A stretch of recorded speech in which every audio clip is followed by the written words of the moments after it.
오늘은 제가 출퇴근용 오토바이로 구입한 전기 오토바이 리뷰를 해볼까 합니다. 명원 INC에서 출시된 플랫타 LS1, 제가 보기에는 너무나 좋아 보여서 구입을 하게 되었는데요. 이게 또 주변을 돌려보면 저처럼 좋아 보인다 생각해서 플랫타 LS1에 관심 있는 사람들이 몇몇 있는데요. 막상 구매해서 실패하실까봐 망설이더라고요. 인터넷에 찾아봐도 플랫타 LS1에 대한 리뷰는 몇 개 없어요. 그래서 제가 한번 만들어 볼까 합니다. 바쁘신 분들을 위해 먼저 간략하게 소개를 해드리자면, 보조금 지원받고 제가 낸 금액 290만원 더하기 취등록세 11만원 더하기 번호판 인지대 7,000원 해서 총 301만 7천원이 들었습니다. 이 돈으로 구입 가능한 오토바이를 날려놓고 봤을 때 선택지가 없거나 혹은 많지 않습니다. 스펙에서 알 수 있듯이 이 가격의 스펙만큼은 최고거든요.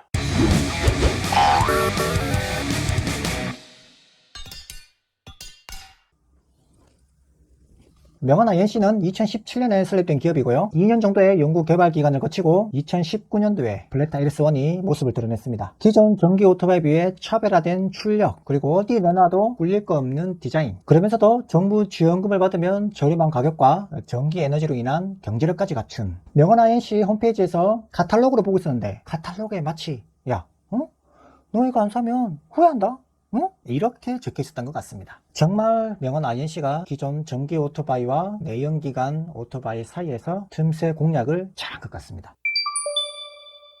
기존에 출시된 전기 오토바이 디자인을 보면요, 저 멀리 있어도 뭔가 좀 이상해, 저거 앞만 봐도 전기 오토바이인 것 같은데 하는 디자인이었다면, 플랫타 LS1의 디자인은 수많은 내연기관 오토바이들 사이에 섞여 있어도 찾아보기 힘들 정도로 잘 만들어진 디자인이죠. 오늘도 퇴근길에 나란히 주행하던 모르는 사람에게 이거 전기 오토바이예요? 네, 그렇습니다. 아니, 와, 요즘 전기 오토바이도 잘 나오네 소리를 들으며 퇴근했습니다. 그도 그럴 것이 지금 물이 오를 대로 오른 야마하의 DNA를 가지고 있기 때문이죠. 아실 분들은 다 아시는 야마하의 포스 155를 기반으로 플랫타를 만들었기 때문이죠. 그래서 야마하와 협력했느냐 혹은 카피했느냐 라고 명원 INC 구매자한테 물어보니까 야마하랑 협력한 적은 없었고, 그렇다고 대놓고 복제한 중국산 카피 정도는 아니라고 합니다. 포스 155를 기반으로 제작하여 상당 부분 닮아있지만 굳이 틀린 점 짚자면 또 많은 부분 다르기 때문에 명원 INC의 고유 모델 플랫타 LS1으로 봐줬으면 좋겠다고 명원 INC 관계자분께서 말씀해 주셨습니다. 디자인이 어디 내놔도 꿀리지 않는 건 사실이지만 그래도 T-Max, X-Max보다는 아쉬운 편입니다.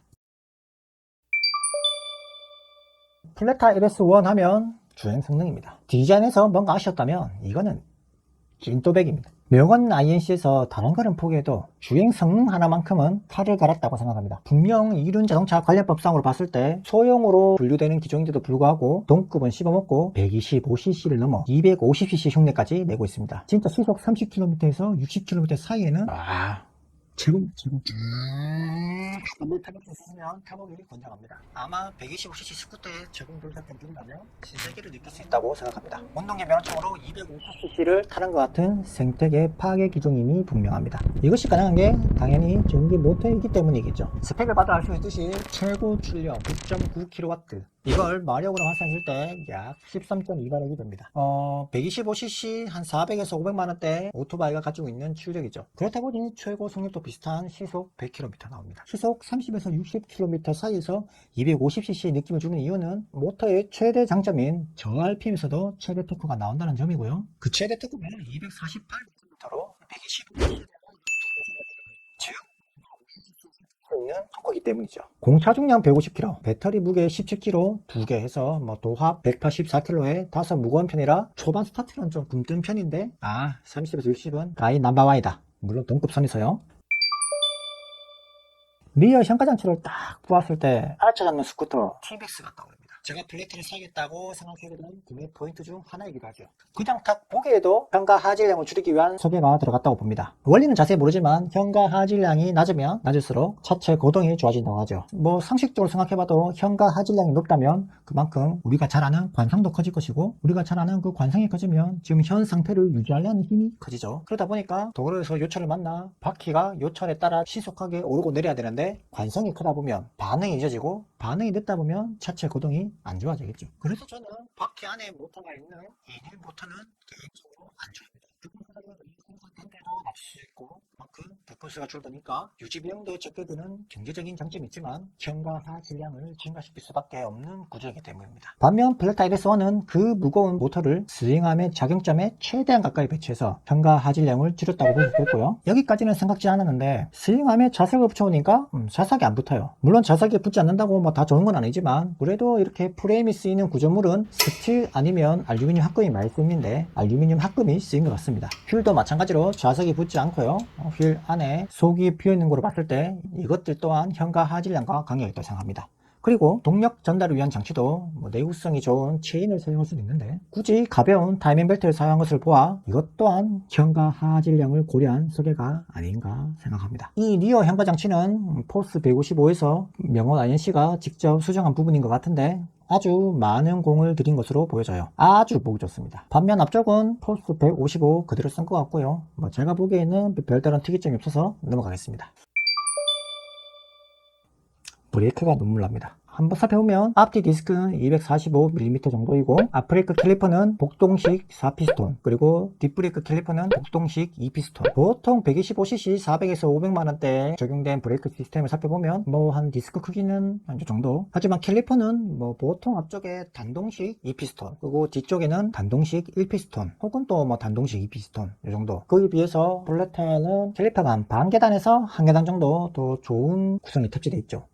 그런데 유독 앞브레이크가 쭉 밀리더라고요. 30에서 60km 사이에 쭉 잘 나가는데 브레이크도 쭉 잘 밀려요. 그리고 앞브레이크는 스펀지 현상까지 있습니다. 뒷브레이크는 또 너무 잘 잡히는지 조금만 세게 잡으면은 ABS가 개입돼가지고 또 쭉 그리고 레버를 잡지 않았을 때는 뒷브레이크에서 딱딱딱딱딱 하는 소리도 가끔씩 들리고요. 앞브레이크 스펀지 현상을 제가 살펴보니까 피스톤 복귀를 도와주는 클립이 너무 강해서 그런가 피스톤이 너무 많이 버려지더라고요. 상식적으로 생각하면은 브레이크 디스크와 패드 사이에 아주 미세한 공간만 있으면 가장 이상적이라 보는데 너무 많이 복귀를 시키니까 육안으로 보일 정도로 틈이 생겨버립니다. 그러니까 그 틈이 없어질 때까지 브레이크 레버를 잡으면 압이 안 걸리고 스펀지처럼 쑥 들어가는 거죠. 그래서 브레이크 레버를 재빠르게 두 번 탁탁 잡으면 첫 번째보다 더 멀리서 압력이 느껴집니다. 뭔가 문제가 있어 보여요. 전기 오토바이 최초로 ABS 브레이크가 탑재돼가지고 ABS 브레이크 밀고 브레이크를 팍팍 잡았는데도 한 번도 ABS가 개입되지 않을 정도로 브레이크가 좀 약해요. 분명히 125cc 급정에서는 좋은 구성인데 뭔가 잘 안 잡히니까 문제가 있어 보이죠. 요거 빨리 명원 INC에서 문제를 캐치해가지고 개선해 줬으면 좋겠습니다. 당연히 달리는 것보다 잘 멈추는 게 더 중요하기 때문이죠. 또 플랫타 브레이크를 얘기하면 또 이걸 얘기 안 할 수 없는데요. 브레이크 오버라이드 시스템이 탑재되어 있어요. 브레이크 오버라이드 시스템이 뭐냐면 요즘 자동차에는 기본적으로 다 탑재된 안전 기능인데 가속 페달과 브레이크 페달에 동시에 신호가 들어왔을 때 가속 신호보다 브레이크 신호를 더 우선시하여 가속 신호를 죽이고 브레이크를 활성해가지고 차를 멈춰주는 기능이죠. 아주 좋은 기능입니다. 그 기능이 탑재되어 있어요. 근데 이게 오토바이에 탑재되니까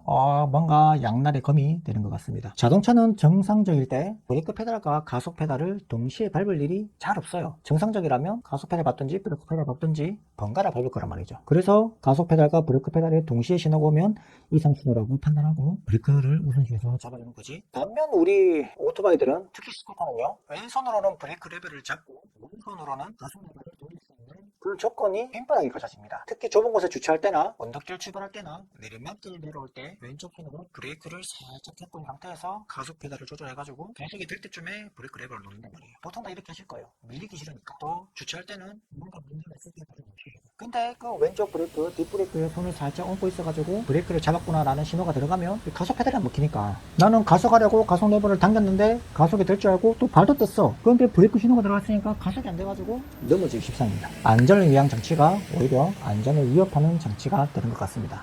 이것도 아예 기능을 빼버리든지 아니면 좀 더 보완을 해 나가야 될 것 같아요. 제 생각이 맞다면 명원 INC는 주행 성능 개발에 모든 영역을 쏟아붓고 나머지는 소홀히 한 것 같아요. 그렇다고 겉만 번지르르한 속빈 강정들보다야 이쪽이 100배 낫지만 소비자 입장에서는 아쉬운 게 사실입니다. 정부 지원금 받고 나서 내가 낸 실제 금액을 따져보면 만족할 만한 수준이지만 그래도 이 차 실제 가격은 550만원이거든요. 550만원짜리라고 하기에는 상품성이 떨어집니다. 일단 명원 INC에서 오토바이를 딱 사면 이렇게 박스를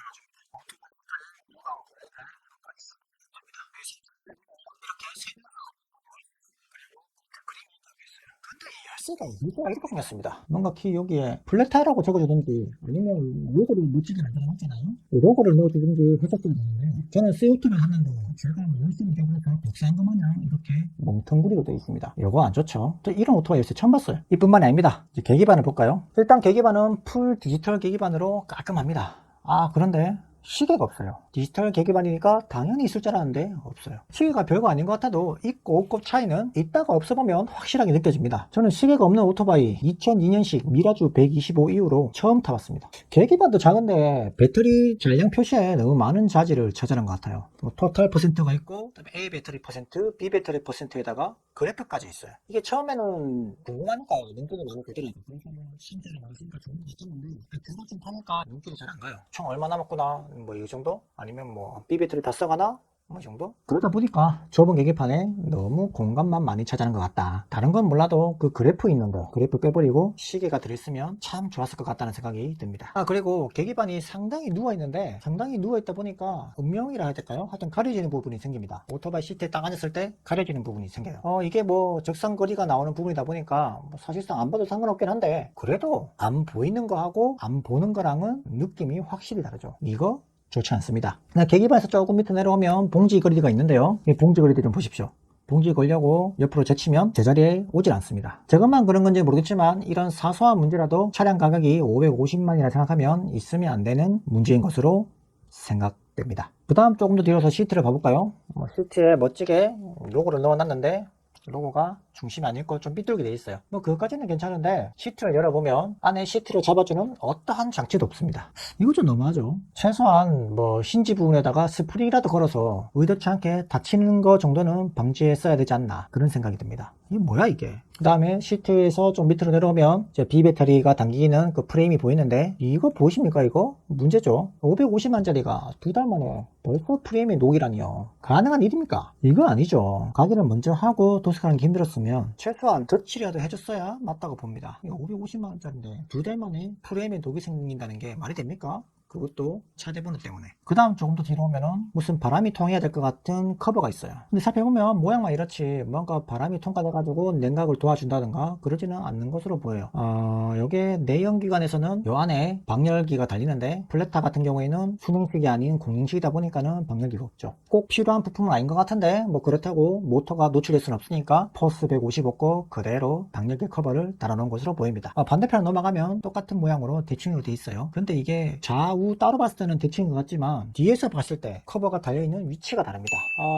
뭔가 조금만 더 신경을 썼다면 이건 좀 더 멋있게 잘 보일 것 같은데 아쉽죠. 배터리에 관한 얘기도 해볼까요? 72V 40A짜리 두 개. 각각 A 배터리는 발판 밑에, B 배터리는 시트 밑에 들어가죠. 다른 오토바이들은 보통 시트 밑에 들어가죠. 그 시트 밑에 들어간 것 비해 무게 중심이 낮다 보니까 안정감은 있어요. 근데 그 대신에 A 배터리는 고정형이고 B 배터리만 탈 장착이 가능해서 따로 빼가지고 충전할 수 있죠. 근데 저도 처음에는 B 배터리만이라도 제가 일하는 곳에 가가지고 충전을 좀 해야겠다 생각을 했었는데 따로 충전하기가 사실상 불가능입니다. 일단 배터리 용량이 크다 보니까 무게가 상당히 무거워요. 한 17kg 정도. 그리고 배터리만 있으면 끝입니까? 또 충전기 챙겨야 되죠. 그러니까 한 손으로는 배터리, 한 손으로는 충전기 들고 걸어가는 것도 쉽지가 않는데 이 충전기가 팬의 소음이 너무 커요. 그러니까 뭐예요?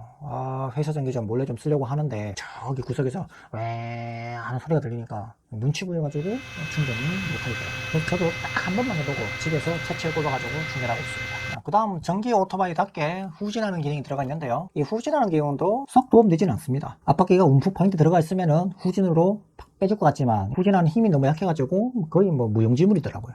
그리고 AS에 대해서 말을 안 할 수가 없죠. 명원 INC의 총 직원수가 10명 내외라고 알고 있어요. 10명으로 봤을 때는 AS가 해자인 것 같은데 사실 많은 사람들이 AS에 불만을 가지고 있죠. 가장 먼저 오토바이를 잘 만들어서 뭐 고장날 일이 없다 그러면 AS에 만족할 것 같은데 그러나 대부분의 제품들이 그렇듯이 개발 후 양산 과정에서 예기치 않은 문제가 많이 생길 겁니다. 지금 블랙타도 그 고통을 받고 있는 중인 것 같아요. 제가 확신할 수 있는 거는 팔아놓고 무책임하지는 않습니다. 다만 일손이 부족해서 일처리가 늦은데 엎친 데 덮친 격으로 상담사는 대고 본사에 있는 게 아니고 서울에 있단 말이죠. 근데 AS를 보내놨으니까 궁금할 거 아닙니까? 궁금해가지고 대표번호로 전화를 하면 또 AS 쪽에는 전화를 안 받아요. 사람이 없어서 그런지 전화를 안 받거든요. 그래서 어쩔 수 없이 일반 상담사에게 전화를 해가지고 물어보는데 제 오토바이 AS 어떻게 됐어요? 물어보면 서울에 있는데 대구에 있는 데를 어떻게 알겠어요? 그러다 보니까 알아봐 드리겠습니다 하고 연락이 없고 전화해가지고 다시 물어보면 연락드리겠습니다 하고 연락이 없고, 또 전해가지고 어찌어찌 서울 상남사한테 들은 이야기도 또 대구 현장에서는 잘 지켜지지 않는 경우가 다반사입니다. 뭐 이길 수는 있는 상태입니다. 근데 지금 제가 있는 지역이 울산이거든요. 울산에는 대리점이 하나도 없어요. 근데 대리점이 하나도 없는데 제가 벌써 에이스를 2번 받았거든요. 그래서 제 오토바이가 대구에 2번 왔다 갔다 했습니다. 왕복 2번 왔다 갔다 하는 동안에 편도로 4번이죠. 편도로 4번인데 3번은 명원 INC 직원이 오고, 한 번은 급한데 일손이 없으니까 응답차를 불러가지고 싣고 가더라고요. 울산에서 대구까지 말이죠. 이렇게 대리점이 활성화되어 있지 않은 지역이라도 명원 INC에서 방방곡곡 돌아다니면서 에이스를 해주고 있다 보니까 판매한 물건의 품질에 대해서는 진심이다, 책임감이 많다라고 봐줘야 될 것 같습니다. 자, 플랫타 살까 말까 아직도 고민이신가요? 진짜 정부 보조금을 받고 내가 지불한 비용이 300만원이다 그러면 정말 살만한 것 같습니다. 왜 그렇게 생각하냐면 제가 직접 내 돈 주고 구입하고 타보고 느낀 점이 그렇거든요. 브레이크만 좀 보완되고 고장 없이 오래오래 탈 수 있었으면 좋겠습니다. 긴 영상 시청해주셔서 감사합니다. 이상 동키였습니다.